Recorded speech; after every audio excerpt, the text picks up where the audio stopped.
Hello everyone, welcome to my channel. இன்னைக்கு வீடியோவில் என்ன பார்க்க போகிறோம் அப்படின்னா 100 டே சேலஞ்சில் ஃபர்ஸ்ட் டே.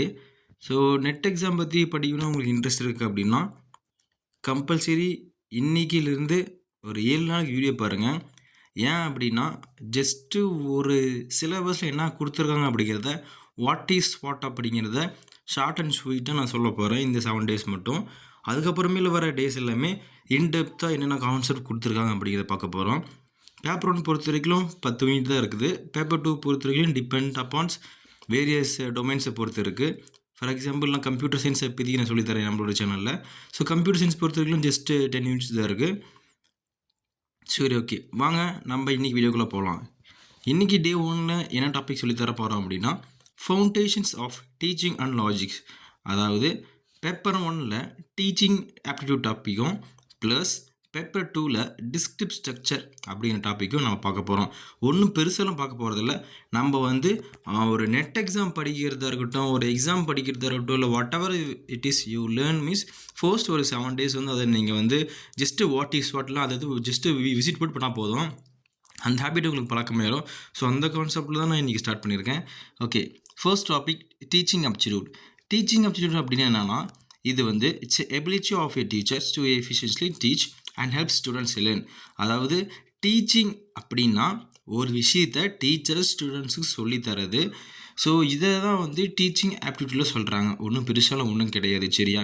ஸோ என்ன சொல்லித்தராங்க அப்படின்னா அவங்க நாலேஜை ஷேர் பண்ணுறாங்க. டீச்சர் ஒரு நாலேஜை படிச்சுட்டு வராங்க. ஃபார் எக்ஸாம்பிள் ஒரு கம்ப்யூட்டர் சயின்ஸ் புக்கை படிச்சுட்டு வராங்க, இல்லை ஒரு சி லாங்குவேஜ் புக்கை படிச்சுட்டு வராங்க அப்படின்னா அந்த நாலேஜை ஸ்டூடெண்ட்ஸ்க்கு ஷேர் பண்ணுறாங்க.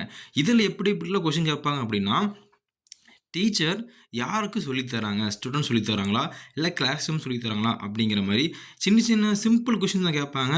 ஸோ அதனால் எந்த விதத்துலையும் பயப்பட தேவையில்லை. டீச்சிங் ஆப்டிடியூட் அப்படின்னா டீச்சர் ஸ்டூடெண்ட்ஸ்க்கு சொல்லித்தராங்க. என்ன சொல்லித்தராங்க அப்படின்னா நாலேஜை அவங்க கற்றுக்கிட்ட நாலேஜை சொல்லித்தராங்க. ஓகேவா? And share information. இந்த பேட்டியில் பார்த்தீங்கன்னா இன்ஃபர்மேஷன் ஷேர் ஆகுது. ஸோ இது மாதிரி ஜென்ரலாக தான் நம்மளுக்கு இருக்கும். ஸோ இதில் பார்த்தீங்கன்னா ஒரு 3 லெவல்ஸ் இருக்குது. Memory level, understanding level, reflective level. அதாவது மெமரி லெவல்னால் நீ என்ன நினச்சிக்கணும், just basic level. Understanding level just mean ஒரு intermediate level. Reflective level means ஒரு அட்வான்ஸ் லெவல். இந்த மாதிரி நீங்கள் கான்செப்ட் வச்சுக்கணும். இதோடைய லாஜிக்ஸ் என்ன அப்படின்னா மெமரி லெவல் அப்படின்னா ஸோ ஒரு மீனிங் இருக்குது, சரியா? இந்த பாயிண்ட் ஆஃப் வியூ ஆஃப் எக்ஸாமில் ஒரு மீனிங் இருக்குது. ஸோ என்ன மீனிங் அப்படின்னா ரிமெம்பர் த இன்ஃபர்மேஷன். ஒரு இன்ஃபர்மேஷனை நீங்கள் ஒரு ஸ்டூடெண்ட் நீங்கள் பாஸ் பண்ணிட்டீங்க அப்படின்னா தட்ஸ் எ மெமரி லெவல். ஓகேவா? அது இட்ஸ் 3 லெவல் கேட்டகரிஸ் பிரிச்சிருக்காங்க. அண்ட் தென் பார்த்தீங்கன்னா செகண்ட் அண்டர்ஸ்டாண்டிங் லெவல் அப்படின்னா ஜஸ்ட் நீங்கள் கொடுக்குற ஐடியாவை அவங்க அண்டர்ஸ்டாண்ட் பண்ணிட்டு படித்து வச்சுப்பாங்க, வேறு எதுவும் பண்ண மாட்டாங்க. ஜஸ்ட்டு டீச்சர் ஸ்டூடெண்ட்டுக்கு சொல்லித் தருவாங்க.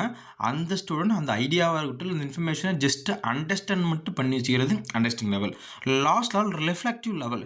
ரிஃப்ளெக்டிவ் லெவல் என்ன ஒர்க் அப்படின்னா ஸ்டூடெண்ட் திங்க் பண்ணி ஆட்டோமேட்டிக்காக அவங்களே ப்ராப்ளம் சால்வ் பண்ணுவாங்க. ஃபார் எக்ஸாம்பிள் நான் ஒரு விஷயம் சொல்லிட்டேன் அப்படின்னா அது விஷயத்தை அவங்க திங்க் பண்ணி அவங்களே அதில் ஏதாவது ப்ராப்ளம் சப்போஸ் இன் ஃபியூச்சரில் வந்தது அப்படின்னா அதை சால்வ் பண்ணுற லெவல் தான் reflective level.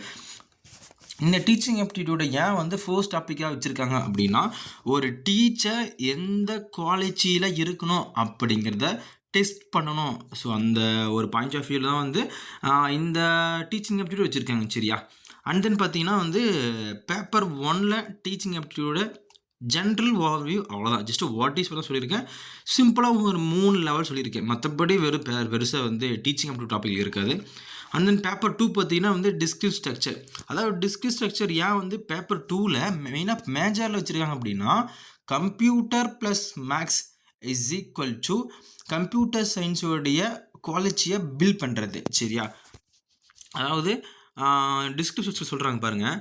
Mathematical structure use to represent and analyse discrete data in computer science. ஓகேவா?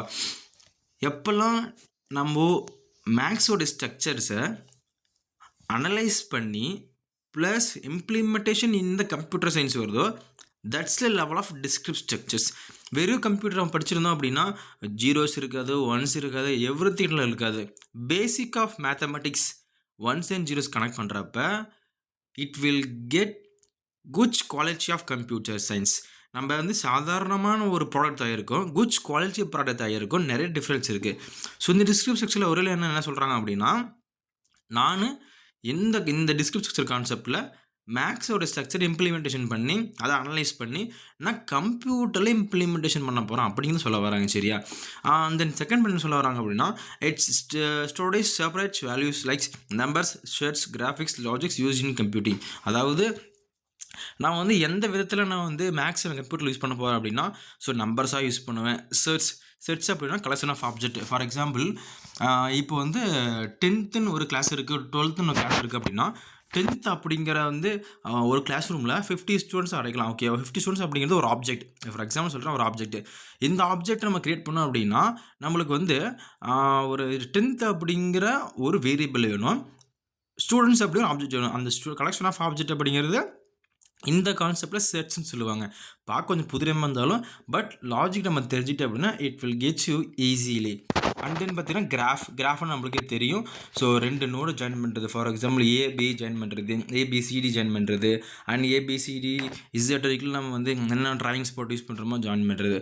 லாஜிக்லாம் ஸோ அப்படின்னா லாஜிக்னால் ஒன்றும் பிரச்சனை இல்லை. இது 0s and 1s நம்மளுக்கு புரிந்த லாங்குவேஜ். இப்போ ஃபார் எக்ஸாம்பிள் தமிழ் அப்படின்னா, இப்போ உங்களுக்கு எனக்கு லாங்குவேஜ் தமிழ் அப்படின்னா எனக்கும் கம்ப்யூட்டருக்கு புரிஞ்ச லாங்குவேஜ் 0s and 1s தான். அந்த 0s and 1s அது வந்து ஃபார் எக்ஸாம்பிள் வந்து ஒரு பைனரி பிட்சாவோ ஒரு பிட்சோ கன்வெர்ட் ஆக்கி அதுக்கப்புறமேல வந்து இப்போ ஏ அப்படின்னா ஒரு கோட் இருக்கும். ஓகேவா? 16 அப்படி 6 வந்து பைனரி கன்வெர்ட் ஆகும். அந்த பைனரி கன்வெர்ட் ஆகிறப்போ 101010 இருக்கும். ஓகேவா? உனக்கு சிம்பிளாக சொல்லணும் அப்படின்னா லாஜிக் அப்படின்னா எனக்கும் உங்களுக்கும் தெரிஞ்ச லாங்குவேஜ் தமிழ், அதேமாதிரி எனக்கும் கம்ப்யூட்டர் தெரிஞ்ச லாங்குவேஜ் பைனரி, அண்ட் வந்து ஒரு மேத்தமெட்டிக் லாஜிக் திங்ஸ் சொல்லலாம். அந்த மேத்தமெட்டிக் லாஜிக் திங்ஸை it will get to move on the logic method. சரியா? அண்ட் பார்த்தீங்கன்னா வந்து ஸோ மெயின் என்ன டாபிக்ஸ்லாம் நம்ம டிஸ்கிரிப்டிவ் ஸ்ட்ரக்சரில் பார்ப்போம் அப்படின்னா relations, functions, logics. So relations அப்படின்னா வந்து 2 எலமெண்ட்ஸ் வந்து எப்படிலாம் வந்து டெவலப் பண்ணுறாங்க. ஃபார் எக்ஸாம்பிள் வந்து ஸோ ஒரு 2 அண்ட் கேட் ஒரு ஆர் கேட் எப்படி பண்ணுறாங்க அப்படிங்கிறத பற்றி பார்க்குறது, ரிலேஷன்ஸ் பற்றி பார்ப்போம். அண்ட் ஃபங்க்ஷன்ஸ் அப்படின்னா வந்து நம்ம மேப் பண்ணி வர்றது, ஒரு வேல்யூ ஆனது வேல்யூ எப்படி மேப் பண்ணி அதெல்லாம் ஃபங்க்ஷன் பார்ப்போம். ஆக்சுவலாக ஃபங்க்ஷன் அப்படின்னா ஒரு ஒர்க். ஓகேவா? எல்லாமே பார்க்க வந்து புதுவோட இருந்தாலுமே அது செய்கிற வேலை பற்றி ரொம்ப சிம்பிள் தான். சரியா? அண்ட் தென் லாஸ்ட்டாக பார்த்தீங்கன்னா வந்து லாஜிக் அப்படின்னா ட்ரூ ஆர் ஃபால்ஸ். நான் சொன்னேன்ல 1 நடக்கும் 0 நடக்கும், அவ்வளோதான். நீ வந்து ஏ கிளிக் பண்ணால் ஏ கிளிக் பண்ணால் ஏ வரும், பி கிளிக் பண்ணால் பி வரும், பி விட பி ரன் ஆகாது. ஜிஸ் லாஜிக்கு. அண்ட் இந்த செஷனில் அவ்வளோதான். ஸோ இதில் டவுட் இருக்குங்களுக்கு எதாவது இருக்குது அப்படின்னா கம்பல்சரி என்னோடய கமெண்ட் பாக்ஸில் நீங்கள் கமெண்ட் பண்ணலாம். அதுவும் இல்லாத நான் சிலபஸை நான் உங்களுக்கு பின் பண்ணி வைக்கிறேன். சரியா? அது நீங்கள் சிலபஸ் நீங்கள் அஃபீஷியல் சிலபஸ் தான், செக் பண்ணி பார்த்துக்கோங்க. ஜஸ்ட் ஒரு ஓவர்வியூ சொல்லிடுறேன். இன்னைக்கு செஷனில் பார்த்தீங்கன்னா வாட் இஸ் வாட் தான் பார்த்தோம். என்ன வாட் இஸ் வாட் பார்த்தோம் அப்படின்னா பேப்பர் 1 பேப்பர் 2. ஓகேவா? அதில் ஃபஸ்ட்டு டாபிக் டீச்சிங் ஆப்டிடியூடும் பேப்பர் 1ல், பேப்பர் 2ல் டிஸ்கிரிப்டிவ் ஸ்ட்ரக்சரும் பார்த்தோம். ஒரு ஷார்ட்டாக ஒன்லைன் ஆன்சர் சொல்லணும் அப்படின்னா டீச்சிங் ஆப்டிடியூட் அப்படின்னா டீச்சருக்கும் ஸ்டூடெண்ட்டுக்கும் சென்ட்ரல் நடக்கக்கூடிய கான்வர்சேஷன். ஓகேவா? வந்து ஒரு இன்ஃபர்மேஷன் பாஸ் ஆகுதா இல்லை வந்து இன்ஃபர்மேஷன் பாஸ் ஆகலை அப்படின்னு பார்க்குறது தான் டீச்சிங் ஆப்டிடியூடு. அதில் ஒரு 3 லெவல் இருக்குது. பேசிக் சொல்லணும்னா பேசிக்ஸ், இன்டர்மீடியேட் அண்ட் அட்வான்ஸ் சொல்லுவாங்க. ஒரு லாஜிக்கலாக சொல்லணும் அப்படின்னா memory level, understanding level, reflect level இது சொல்லுவாங்க. இதில் பார்த்தீங்கன்னா வந்து ஜஸ்ட்டு வந்து மெமரி லெவல்னால் என்ன, ஜஸ்ட் இன்ஃபர்மேஷன் ரிமூவ் பண்ணுறது. அண்டர்ஸ்டாண்ட் லெவலில் என்னது, அந்த ஐடியா கொடுத்து அண்டர்ஸ்டாண்ட் பண்ணிக்கிறது. அந்த லாஸ்ட் பார்த்தீங்கன்னா ரிஃப்ளெக்ட் லெவல்னா திங்க் அண்ட் சால்வ் பண்ணுறது. ஓகேவா? எங்களுக்கு டவுட் வரும், என்னப்பா இது மெமரி லெவல்னால் வந்து இன்ஃபர்மேஷன் ரிமெம்பர் பண்ணுறது சொல்கிறாங்க, அண்டர்ஸ்டாண்ட் லெவல் பண்ண சொல்கிறாங்க, அந்த வேர்டில் ஆன்சர் இருக்குது. ஆமாம், கரெக்டு தாங்க. மெமரி லெவல் பொறுத்த வரைக்கும் ஒரு விஷயத்தை நீங்கள் படிக்கிறீங்க அப்படின்னா அதை வந்து ரிமெம்பர் இன்ஃபர்மேஷன் பண்ணுறதும் படிப்பீங்க. சரியா? அடுத்த அண்டர்ஸ்டாண்ட் லெவல் அப்படிங்கிறது அந்த டெப்த்தாக படிக்கிறது. ஜஸ்ட் நான் அதை ஃபுல்லாக அந்த படிப்போட ஆழத்தை பார்த்தே ஆகும்டா அப்படின்னு பற்றி தான் அண்டர்ஸ்டாண்ட் லெவல். ரிஃப்ளெக்ட் லெவல்லாம் அது திங்க் பண்ணி வச்சுக்கிறீங்க. அண்ட் தென் அது எப்பப்போலாம் உங்களுக்கு ப்ராப்ளம் கேட்குதோ அதை சால்வ் பண்ணுறது ரிஃப்ளெக்ட் லெவல். சரியா? ஸோ லாஸ்ட்டாக பார்த்தீங்கன்னா டிஸ்கிரிப்டிவ் ஸ்ட்ரக்சர் பார்த்துருப்போம். டிஸ்கிரிப்டிவ் ஸ்ட்ரக்சர் ஏன்ப்பா இப்படி கம்ப்யூட்டர் சயின்ஸில் பேப்பர் 2ல் கொடுத்துருக்காங்க அப்படின்னா அது வந்து ஒரு மேத்தமெட்டிக்ஸ் ஸ்ட்ரக்சரால் ரெப்ரசன்ட் பண்ணி நம்மளுக்கு வந்து அனலைஸ் பண்ணி கம்ப்யூட்டரில் ஒர்க் ஆகுது. சரியா? வெறும் கம்ப்யூட்டராக ஒர்க் ஆகுது அப்படின்னா ஜஸ்ட் டிஸ்பிளே இருக்கும், கீபோர்டு இருக்கும், அது எதுவுமே வந்து பிரயோஜனம் இல்லை. அதனால் ஒரு மேக்ஸ் வரப்போ என்ன நடக்குது அப்படின்னா இன்னும் கொஞ்சம் பவர்ஃபுல்லான ஒரு குவாலிட்டியான பில்ட் கிடைக்குது. சரியா? அண்ட் தென் பார்த்தீங்கன்னா டிஸ்கிரிப்டிவ் ஸ்ட்ரக்சரில் வந்து ஸோ வந்து ஒரு வேரியபிளுக்கு இன்னொரு வேல்யூக்கு எப்படிலாம் வந்து கான்வர்சேஷன் நடக்குது. ஃபார் எக்ஸாம்பிள் கலெக்ஷன் ஆஃப் ஆப்ஜெக்ட்ஸ்லாம் எதில் வருது, ஒரே நம்பரை பார்த்து சலுப்படிக்கும், அதனால கிராஃப்லாம் எப்படிலாம் இருக்குது. அதுக்கப்புறமேல் வந்து ஒரு மேப்பிங் பண்ணி வருது. இப்போது நான் கிளிக் பண்ணுற பேர் என்னங்கணும் அது மாதிரி மேப்பிங் பண்ணுறது. இது எல்லாமே இந்த டிஸ்கிரிப்டிவ் ஸ்ட்ரக்சரில் பார்க்கலாம். சரியா? ஜஸ்ட்டு வாட் இஸ் தான் சொல்லியிருக்கேன். இது நீங்கள் வந்து ஒரு 7 days பக்கமாக நான் ஓவராலாக plus paper 1 paper 2 for computer சயின்ஸ்க்கு யூஜிசி நெட் எக்ஸாமுக்கான டீட்டெயில்ஸாக போயிட்டுருக்கு. உங்களுக்கு எதாவது டவுட்டு இல்லை வந்து வேறு ஏதாவது கன்ஃபியூஸ் ஆகிற மாதிரி தப்பு சொல்லித்தரேன் அப்படின்னா கம்பல்சரி எனக்கு நீங்கள் வீடியோவில் சொல்லலாம். ஓகேவா? தேங்க்யூ டீம், பாய்.